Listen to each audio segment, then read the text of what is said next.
näyttävä kesäauto M-Sport-paketeilla. Mitä hittoa? Kato. Joka amispojan unelma-auto BMW 320d eli diesel. Täältä löytyy monen näköistä juttua. Suoraan Temusta tilattua spoileria, rallipakoputkea ja finnitönt kilpeä. Kamaa, mennään vähän peremmällä kattoo. Tosta noin vaan ovi auki ja hyppäät kyytiin.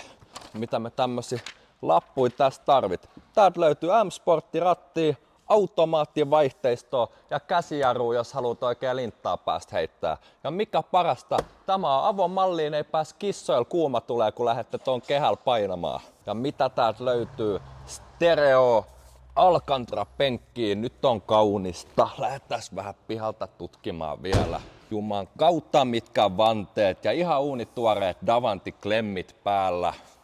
Vähän tossa jotain tuommoista pientä älä kuvaa siitä. Mut hei, mustat munuaiset, taattua laatua BMW.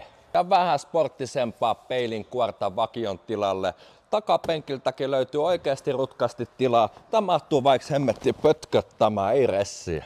Hinta oli ennen 9900, ei ole enää. Nyt hinta on päivitetty 8900 ja tämä kaunis yksilö voi olla sinun. Myös osamaksu onnistuu, jos sulla on luottotiedot kunnossa ja et ole lähtenyt mitään Zalandoa tuhlailemaan liikaa. Come on.